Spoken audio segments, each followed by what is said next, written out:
दोस्तों, अशोक ज्ञान में आप सभी का स्वागत है। आज हम सब हिंदी में शब्द के भेद पढ़ेंगे। हिंदी का अगला टॉपिक है शब्द के भेद। शब्द कितने प्रकार के होते हैं, कौन कौन से होते हैं, शब्दों के बारे में हम सब जानेंगे। तो हमारा हेडिंग दिया है पहला, शब्द भेद। क्या दिया है? शब्द भेद माने शब्द के प्रकार। शब्द कितने प्रकार के होते हैं तो दिया है हमारा पहला पॉइंट में दिया है, देख लीजिए पॉइंट में, भाषा की सबसे छोटी सार्थक इकाई। किसी भी भाषा की सबसे छोटी सार्थक इकाई शब्द होती है। क्या होती है? शब्द। सार्थक इकाई में जिसका कोई अर्थ निकलता हो, जैसे राम, मोहन, कलम, किताब, कुर्सी, मेज, ये सब किसी भी भाषा की सबसे छोटी इकाई होती हैं।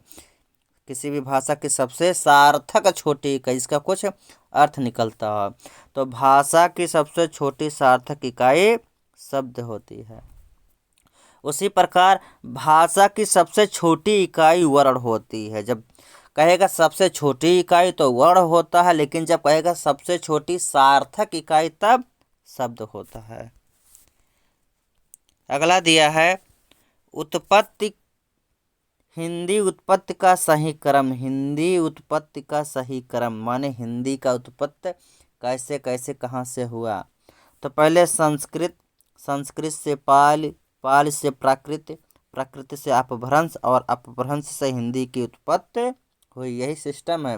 पहले संस्कृत, फिर संस्कृत से पाल उत्पन्न हुआ, फिर पाल से प्राकृत, फिर प्राकृत से अपभ्रंश और अपभ्रंश से हिंदी का उत्पत्ति हुआ। अगला क्या है? संस्कृत दिया है वैदिक संस्कृत और लौकिक संस्कृत। संस्कृत में कितने प्रकार के होते हैं? दो प्रकार के। कौन कौन से? एक वैदिक संस्कृत, एक लौकिक संस्कृत। अगला पॉइंट है शब्द दो प्रकार का होता है। शब्द दो प्रकार का होता है।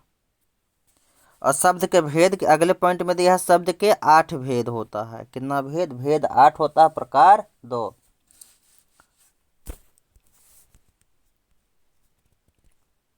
शब्द के प्रकार देख लीजिए। शब्द के प्रकार कौन कौन से? सार्थक शब्द और निरर्थक शब्द। ऐसे शब्द जिसका कुछ अर्थ निकलता है उसे सार्थक शब्द कहते हैं।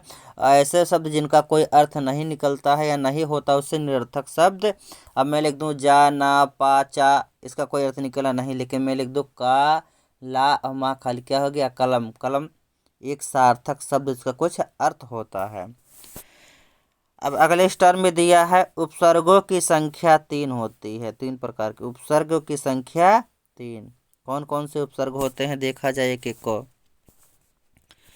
पहला दिया है आपका संस्कृत के उपसर्ग, दूसरा है हिंदी के उपसर्ग और तीसरा है उर्दू के उपसर्ग। उपसर्ग कितने प्रकार के होते हैं? 3 प्रकार के। कौन कौन से? हिंदी के उपसर्ग, संस्कृत के उपसर्ग और उर्दू के उपसर्ग।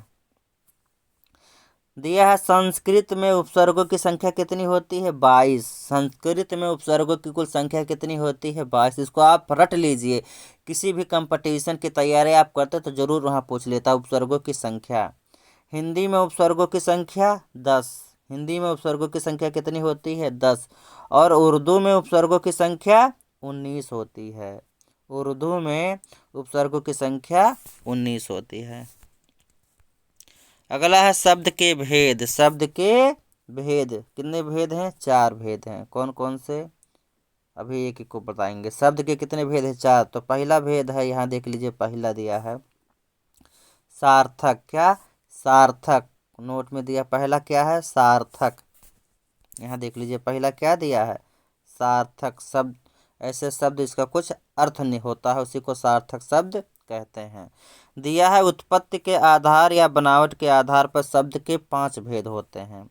उत्पत्ति के आधार पर या बनावट के आधार पर शब्द के कितने भेद होते हैं? 5 भेद होते हैं। कौन कौन से? तद्भव शब्द, तत्सम शब्द, देशज शब्द, विदेशज शब्द और संकर शब्द। कौन से? संकर शब्द। उत्पत्ति के आधार पर या बनावट के आधार पर शब्द के 5 भेद होते हैं। कौन कौन से? तद्भव, तत्सम, देशज, विदेशज और संकर।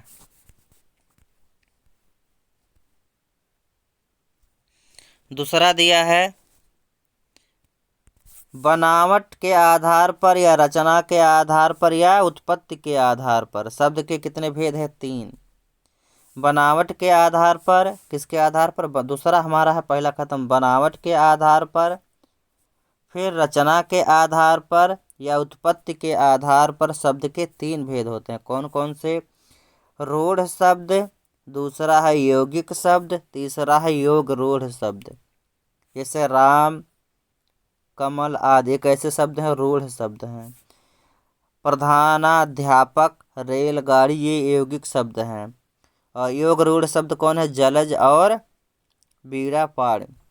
इन सबको हम अगले वीडियो में एक एक करके परिभाषा के साथ जानेंगे। फिर दिया है यौगिक शब्द। क्या दिया है? यौगिक शब्द के भेद दिया है, देख लीजिए। यौगिक शब्द के भेद, यौगिक शब्द किनसे मिलकर बनते हैं वो बताया है। उपसर्ग के योग से बनता है क्या? यौगिक शब्द। प्रत्यय के योग से बनता है आपका यौगिक शब्द। और शब्दों के योग से, समास विधि से बनता है यौगिक शब्द। यौगिक शब्द कितने प्रकार से बनते हैं? 3 प्रकार से। किसके किसके उपयोग से? उपसर्ग के प्रयोग से, प्रत्यय के प्रयोग से, और शब्दों के योग से, और समास विधि से। नोट में दिया है, पता नहीं क्या, देख लीजिए। उपाधि और उपाधियों भी, उपाध और उपाधियां भी योग रूढ़ शब्द होता है। फिर अगला दिया है बहुव्रीहि समास भी बहुव्रीहि समास भी योग रूढ़ शब्द होता है। जितने भी बहुव्रीहि समास होते हैं सभी कैसे शब्द होते हैं? योग रूढ़ शब्द। तीसरा दिया है हमारा निरर्थक शब्द। ऐसे शब्द जिसका कोई अर्थ नहीं निकलता, उससे क्या कहते हैं? निरर्थक शब्द। दिया है विकार के रूप, विकार या रूप के आधार पर कितने प्रकार के होते हैं निरर्थक शब्द? 2 प्रकार के होते हैं। एक होता है विकारी शब्द, एक होता है अविकारी शब्द। तीसरा था यही हमारा निरर्थक शब्द। विकार या रूप के आधार पर ये 2 प्रकार के होते हैं। कौन से शब्द निरर्थक शब्द?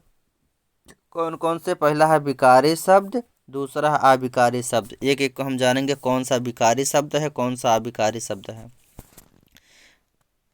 देख लीजिए। संज्ञा आपका कैसा शब्द है? विकारी शब्द। सर्वनाम कैसा शब्द है? विकारी शब्द। क्रिया कैसा शब्द है? विकारी शब्द। विशेषण कैसा शब्द है? विकारी शब्द। ये 4 आपके कैसे शब्द है? विकारी शब्द। और अविकारी शब्द कौन कौन से हैं? देख लीजिए। अविकारी शब्द क्रिया विशेषण अविकारी शब्द, संबंध बोधक अविकारी शब्द, समुच्चय बोधक अविकारी शब्द, विस्मयाद बोधक अविकारी शब्द, और अव्यय अविकारी शब्द होते हैं। चौथा हमारा प्रकार है सार्थक। क्या? सार्थक। अर्थ के आधार पर ये 4 प्रकार के होते हैं। कौन से शब्द? सार्थक। अर्थ के आधार पर ये 4 प्रकार के होते हैं। चौथा हमारा भी है कौन सा? एकार्थी शब्द, अनेकार्थी शब्द, समानार्थी या पर्यायवाची शब्द, विपरार्थी या विलोम शब्द। अर्थ के आधार पर हमारे सार्थक शब्द 4 प्रकार के होते हैं। एकार्थी शब्द जिसका एक अर्थ होता है, अनेकार्थी शब्द जिसके अनेक अर्थ होते, समानार्थी या पर्यायवाची शब्द, और विपरार्थी या विलोम शब्द। आज के लिए बस इतना ही। अगले वीडियो में हम सब जो हेडिंग बताया गया है उनके बारे में उदाहरण के साथ एक एक करके जानेंगे। अगर यह वीडियो आपको पसंद आया हो तो चैनल को सब्सक्राइब कीजिए, घंटी को दबा दीजिए और अपने दोस्तों में शेयर भी कीजिए ताकि उनको भी लाभ मिले। जय हिंद।